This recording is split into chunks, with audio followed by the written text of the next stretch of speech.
J'ai grandi dans un foyer chrétien. J'ai grandi dans un contexte où tout petit on a passé par des problèmes, comme tout le monde. J'ai ma mère qui est devenue handicapée mentale. Quand mon petit frère est venu au monde, elle a tombé en coma. Et quand elle s'est réveillée, ça n'a plus jamais été la même. Elle a perdu ce qu'on appelle la mémoire. Et à cause de ça, j'ai mon père qui a tombé dans l'alcool, dans la drogue, dans la dépression, dans ces choses-là. Et ma vie a continué comme ça jusqu'à l'âge de 17 ans. Et un jour, Dieu, c'est important ça. Et un jour, Dieu. Amen. Alléluia. Alléluia. Et un jour, Dieu. Un jour, Dieu a commencé à bénir dans notre famille, à œuvrer dans notre Dieu. Mon père qui était dans l'alcool, dans la drogue et dans la dépression, Dieu s'est fait connaître à lui. Amen. Il s'est approché de Dieu, il lui a donné son cœur. Il est devenu une nouvelle personne, une nouvelle créature. Et moi, de mon côté, dans ma jeunesse, j'avais 17 ans, 16-17 ans, j'ai pas pris garde à l'appel de Dieu. Puis j'ai continué à aller dans le monde. Vous savez, c'est dur à changer quand on a appris une chose toute notre vie. On croit que c'est ça qu'il faut faire, et d'un seul coup, il faut passer à autre chose. Toute ma vie, en vérité, on m'avait appris que faire le mal, c'était bien.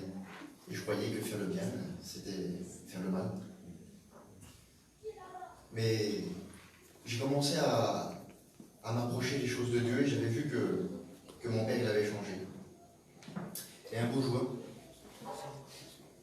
jour, j'étais avec mon cousin Germain. Avec mon cousin, on roulait sur la route et la voiture, elle a tombé en panne. Et pour vous couper au plus court, sur cette autoroute-là, j'ai appelé mon père et mon grand-père pour qu'ils viennent me dépanner, pour qu'ils viennent nous aider. Et il y a eu un accident. Nous, on était derrière la barrière de sécurité. On a écouté des pneus grincer. On a écouté d'un seul coup des voitures se heurter. Et puis là, mon père, il a été pris dans l'accident. Il a perdu la vie de cette manière-là.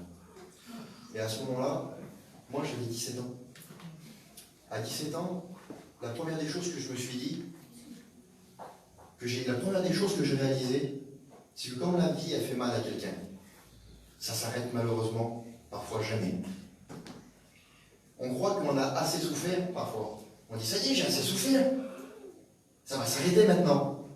Et la vie refrappe d'un seul coup. J'aimerais vous dire que, à ce moment-là, j'ai levé le poing contre Dieu, en disant, Seigneur, t'as pris ma mère. Moi, c'était mon optique des choses, je voyais les choses comme ça. Je croyais que c'était la faute de Dieu, toutes ces choses-là. Je croyais que le mal et la souffrance, c'était la faute de Dieu. Et je disais, Seigneur, tu m'as pris ma mère, et maintenant, tu me prends mon père.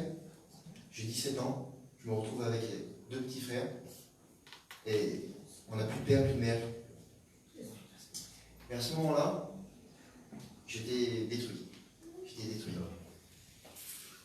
Mais, gloire à Dieu. Amen. Gloire à Dieu pour les prédicateurs. Alléluia. Gloire à Dieu pour ces hommes qui n'ont pas peur de prêcher la résurrection face à la mort. Gloire à Dieu pour ces hommes qui prêchent la guérison face à des personnes en phase terminale. Amen. Gloire à Dieu pour ceux qui prêchent l'espérance devant un cercueil. Parce que là, j'étais en train de perdre mon père, et il y a des prédicateurs qui étaient en train de me dire que la solution se trouvait en Jésus. Et malheureusement, on a toujours ce besoin de faire notre propre expérience. Ça serait trop beau si on pourrait se convertir sur un simple mot d'un prédicateur. Et un soir, j'étais dans mon camping tout seul. Et je disais, Seigneur, si c'est vrai ce qu'ils disent les prédicateurs, parle-moi à travers la Bible. Je serai convaincu que tu es vivant. J'ai pris ma Bible et j'ai commencé à lire. Et je ne comprenais pas ce que je lisais. Et d'un seul coup, j'ai dit ça à Dieu. J'ai parlé, j'ai dit, Seigneur, je dis, parle-moi.